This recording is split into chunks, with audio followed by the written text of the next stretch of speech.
हम आज second grade के एग्ज़ाम में कौन से टॉपिक से कितने क्वेश्चन पूछे गए मतलब उनके बारे में बात करेंगे। और मैंने इससे पहले एक सेशन डाल रखा है छोटा सा 4-5 मिनट का युद्धाभ्यासों का। उसमें प्रमुख युद्धाभ्यास है, आप उसे देख लेना क्योंकि युद्धाभ्यासों से आज क्वेश्चन आया था। पहले तो आज के एग्ज़ाम में जीके के पोर्शन की बात की जाए ना, मैंने सिर्फ जीके का पोर्शन देखा तो मतलब जो स्पष्ट रूप से बढ़िया तरीके से रेगुलर तैयारी कर रहा है ना उसका सिलेक्शन श्योर है। इस प्रकार से इस बार आरपीएससी ने पेपर बनाया है। इस बार बहुत अच्छा पेपर लगा मेरे को, मैंने पेपर देखा, ऐसा ही पेपर बनाना चाहिए आरएसएस को भी, कभी आसान कभी कैसा, लेकिन आरपीएससी ने मज़ा आ गया पेपर देख के। तो ठीक है, हो गई बातें। अब बात करते हैं सबसे पहले हिस्ट्री की। सबसे पहले कौन सी बात करते हैं? हिस्ट्री की। ठीक है, हिस्ट्री में रणथंभौर के चौहानों से क्वेश्चन आया, रणथंभौर के चौहानों से।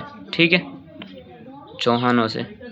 अब आप सभी को एक बात याद रखनी है, जो रणथंभौर के चौहान है या जो मोस्ट इम्पोर्टेंट बूंदी के चौहान, ठीक है, बूंदी के चौहान, उनको डीपली पढ़ना है। ठीक है, उनको बढ़िया तरीके से पढ़ना है, किसने कौन सा काम करवाया। एक बार मतलब पढ़ तो आपने, तैयारी तो आपकी बहुत होगी, लेकिन एक बार उनको जल्दी नोट्सों को बढ़िया तरीके से देख जाना। ठीक है, इसके बाद बात की जाए क्रांतिकारियों की। ठीक है, क्रांतिकारियों की लिखने में थोड़ी समस्या हो रही है, कोई दिक्कत नहीं। किस क्रांतिकारी को कौन सी जेल में रखा गया? क्योंकि अब आप देख लो, अगर पेपर बनाने वाले ने इस टॉपिक को उठाया है तो उसने अगले आने वाले जो अलग अलग सब्जेक्ट के एग्ज़ाम है सेकंड ग्रेड के, उसमें भी तो इस टॉपिक को उठाया होगा यार, चांस हो सकता है। तो कौन से क्रांतिकारी को कौन सी जेल में रखा गया? ठीक है, इन सभी को आप अच्छे तरीके से पढ़ जाना, आने वाले मतलब एग्ज़ाम में चांस है बनने के।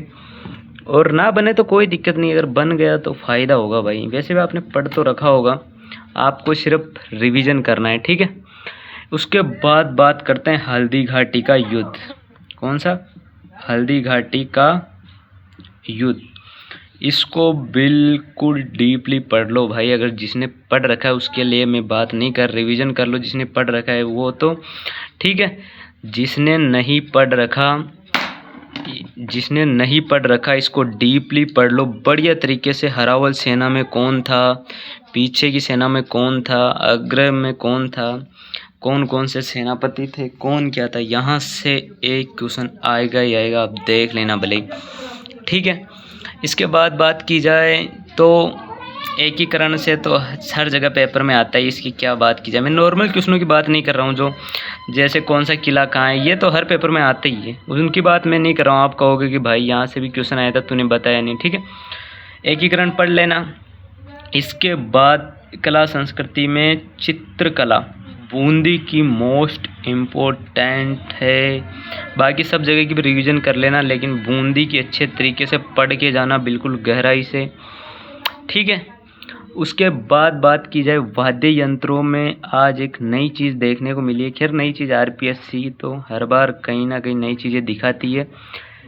इसमें आपको वाद्य यंत्रों में कौन सा वाद्य यंत्र कैसे बजाया जाता है उसकी फुल प्रोसेस गहराई से पढ़ के जानी है। ठीक है, इसको मिटाते हैं 1 सेकेंड।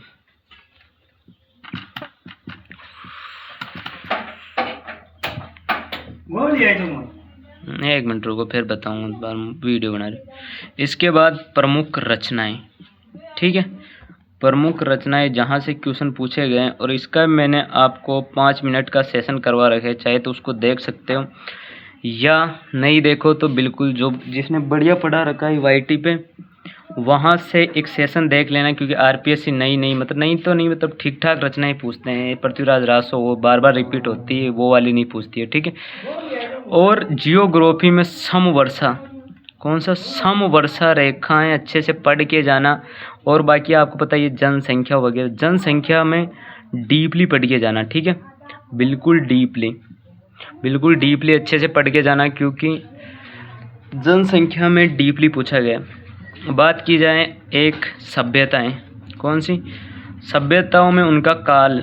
ठीक है, कौन सी सभ्यता, कौन से, मान लो उदाहरण के 276 से 174 ईसा पूर्व, तो ये वाला काल अच्छे से पढ़िए जाना। और वहाँ पे कौन कौन सी चीज़ें मिली, ठीक है, इनको एक बार जल्दी जल्दी रिवीजन कर जाना, ठीक है। अब बात करते हैं जल्दी से, ज़्यादा वीडियो लंबा नहीं हो क्योंकि आपका बहुत इम्पोर्टेंट टाइम है। बात करते हैं पॉलिटी की, किसकी, पॉलिटी की, ठीक है। पॉलिटी में उपराष्ट्रपति से पूछा गया, तो उपराष्ट्रपति के जो आपने नोट्स वगैरह बना रखे हैं उसको एक बार अच्छे से पढ़ लो। और पॉलिटी के अंदर स्टेटमेंट बेस्ड क्वेश्चन आए, सारे स्टेटमेंट बेस्ड क्वेश्चन, ठीक है, स्टेटमेंट बेस्ड क्वेश्चन पूछे गए, मतलब आयु हो गया वगैरह वगैरह, ठीक है। नौसैन्य अभ्यास से भी क्वेश्चन आए, मैंने पहले ही बोला था कि यहाँ से क्वेश्चन आएगा ही आएगा, और आज के पेपर में आया भारत वर्सेस रूस का। और क्या संसद वगैरह, राज्यपाल, महिला आयोग, इनसे क्वेश्चन आए। लेकिन आपको एक बात बताता हूँ मैं, पॉलिटी के अंदर ये तो संसद हो गया, महिला आयोग हो गया, ठीक है, राज्यपाल हो गया। एक क्वेश्चन जहाँ से बनने की आशंका है, मैं ये आपको कंफर्म बता रहा हूँ, आप पॉलिटी में जितनी भी मतलब राज्यपाल, राष्ट्रपति, संसद में मंत्री, विधानसभा के मंत्री, उनकी न्यूनतम आयु पढ़ के जाना, न्यूनतम आयु पढ़ के जाना है कि मतलब वो कितने वर्ष की, गर्मी हो रही है यार, न्यूनतम आयु कितने वर्ष की आयु में वो चुनाव लड़ सकते हैं। न्यूनतम आयु जैसे मान लो राष्ट्रपति की मानते हैं, राष्ट्रपति 35 वर्ष, आज दे रखा था वहाँ पे 30 वर्ष, ठीक है। तो जिसने अच्छे से पढ़ रखा होगा, क्वेश्चन हार्ड नहीं था, नॉर्मल था, लेकिन फिर भी चकरा जाते हैं नॉर्मल क्वेश्चन में भी, ठीक है। तो बाय बाय, यही था टॉपिक। और मैं आज शाम को अगर आप सभी बोलो तो एक करंट का सेशन देना चाहता हूँ आपको 20 से 25 मिनट का, ठीक है। बुक से मैं अच्छे तरीके से पढ़ाऊँगा क्योंकि करंट तो मेरे को भी याद नहीं है, आगे बुक रख के बढ़िया तरीके से आपको समझाऊँगा। तो ठीक है, बाय बाय, मिलते हैं अगले वीडियो।